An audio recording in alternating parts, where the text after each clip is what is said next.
ladies and gentlemen, Stuart Goldsmith.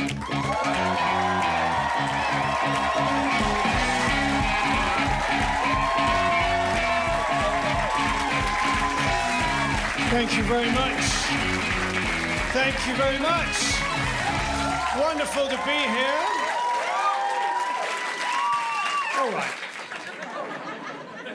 I'll tell you a bit about myself to get us acquainted. I think of myself as a self-made man. That's my thing, right? By that I mean I left home at 18 with nothing but the shirt on my back and every conceivable privilege. Still got them. White, male, middle class, and if they invent any more, I dare say I shall have them too. I'm very lucky. I own a house. You can't... Thank you.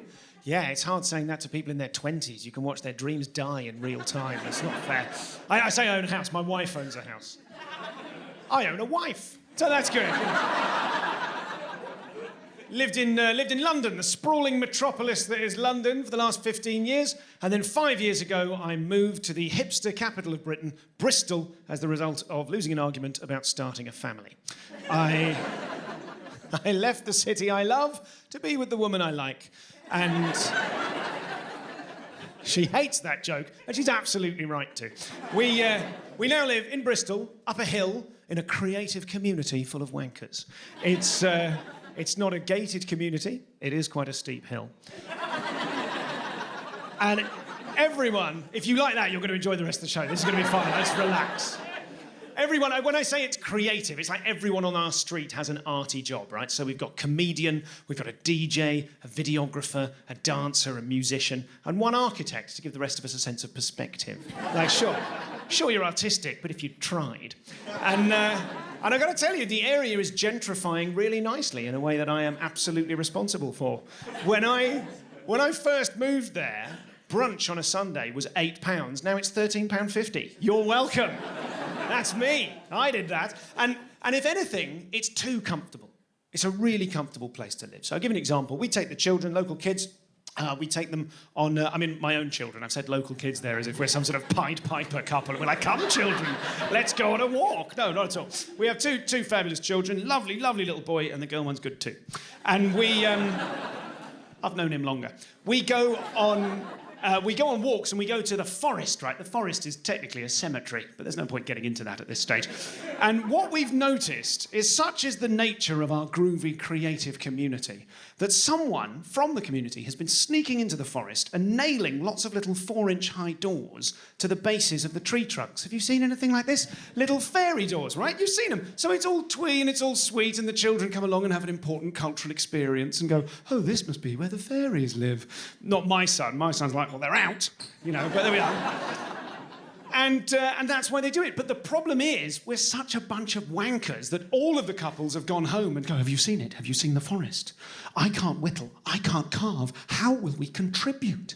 And so what they've done is everyone's gone back and added little embellishments. They've put little accoutrement in the... That's a fun word, isn't it? Accoutrement.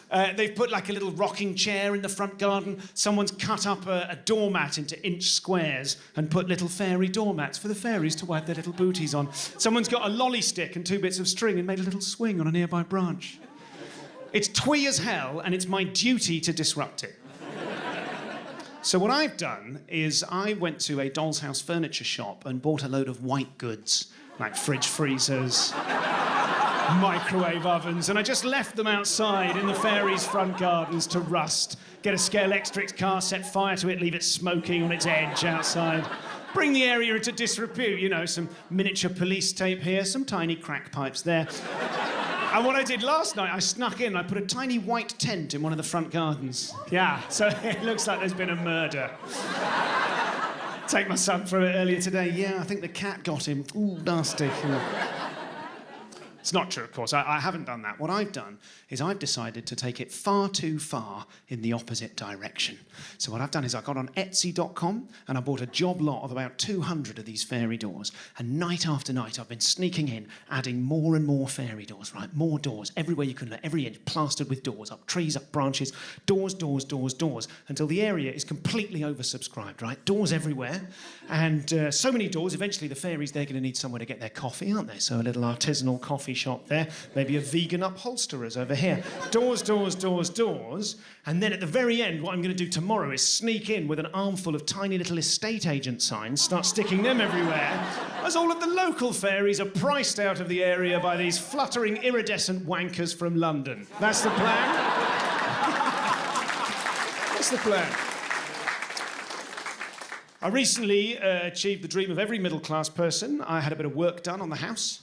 Had a new kitchen put in. I stress, we're not wealthy, but we came into some money on the death of an elderly relative, upon which I had bet heavily. Come on, Uncle Oscar, Daddy needs a kitchen island. So we got this work done, and I don't know if there are any men in the audience who are man enough to admit that when you meet a proper man, you go a bit funny, right? Like if you see, walking down the street, if you see a guy who's like wearing overalls, he's got paint all over them, and you see him and you go, there goes a proper man, and you go a bit limp, you know, oh, he's proper. All it really means, of course, is that he's not that good at painting. And what happens, and I don't want to do this happens despite my best endeavours, I open the door to them and I do a bit of a voice, right? I don't know what it is. These guys turn up, I'm like, all right, let's wait. Like, where is that coming from? What is that? I'm going, all right, a cup of tea, cheeky Stella, all right, lovely. I think on some level I'm trying to sort of leverage a friendship with them in order to create the possibility of the discount for cash. Don't know if anyone's ever pulled that off. All right, lads, cup of tea, discount for cash. What that is, I'll give you the cash, you knock the VAT off, everybody's laughing, apart from obviously the schools and the hospitals. Anyway, and they must know. They must know, right? When I turn up like this, they must go around the corner and go, he's rather patronising, isn't he? Yes, he is. He is condescending to us, talking down to us, isn't he? Yes, yes, he's trying rather hard. That's what she said, careful. And we tried to do the whole job in a week, right? They wanted to get it done in a week. So at one point, they were all in the living room. Now, our living room is underneath our kitchen with this little squeezy house on a hill. And all 5 of them were downstairs in the living room having a chat, right? So there was a chippy, a sparky. You've got to know the lingo. There was whatever the fuck a plumber is. Cheeky dolphin. I don't know. Splash Harry. And a bender? That's unlikely, I think. And a gaffer and a spaffer, which is my word for a plasterer. I've made that up myself. You're welcome. Spaff, spaff, spaff. It's harder than it looks. So all 5 of them were in there, and I went in to offer them a coffee, right? And I panicked, because I didn't know how to address them together. And I walked in, and I went, all right, men. I don't know why I said that. I think I was going to go for lads, and then I bailed out halfway through the sentence. I turned up, men, as if I'm the brigadier at the back of the battlefield on a white horse. And I'm expecting you, obviously, to die tomorrow in your hundreds of thousands. But for now, can I offer you a coffee? So they all said yes. So 2 minutes later, I'm standing upstairs in the kitchen, at the worktop, in front of a coffee pod machine I already feel bloody guilty about. And I've got 5 pods on the worktop in front of me, thinking, am I really going to chuck 5 pods at these bastards, right? What if they want another coffee later on? They're here all week. This is going to bankrupt me, right? I'm going to have to kill another relative. They're not the usual pods, is my point. They're from a special collection called simply Regime. And so I've got the 5, I scoot them up, I've got 5 pods in one hand, I've got a jar of dirty instant coffee in the other hand, and I'm looking from one to the other, trying to make my mind up. When I look up, and one of the builders is standing on a ladder looking in through the kitchen window. There is no other thought I could possibly have been contemplating. I ended up having to do a sort of extended improvised act out to my wife, who was not in the building, saying to her out loud, oh, all right, darling, what are you done what are you doing getting this instant muck? Nothing but the best for my boys. Sorry, I'm sorry. I just hate being caught out being my real self. So, but someone who is unencumbered with that is my son. He's a lovely boy, right? He's cerebral, he's sweet, a very early talker. His first word was mama. Of course it was. His mum had been training him from birth to say the word mama in order to win an argument I didn't know we were having. Right. To be fair to her, I had been coaching him in secret the entire time to say the word pathetic. Because I thought that'd be quite funny. Like, how good would that be if the first thing he ever said was when she went, mama. Mama. Mama. And he looked up and went, pathetic.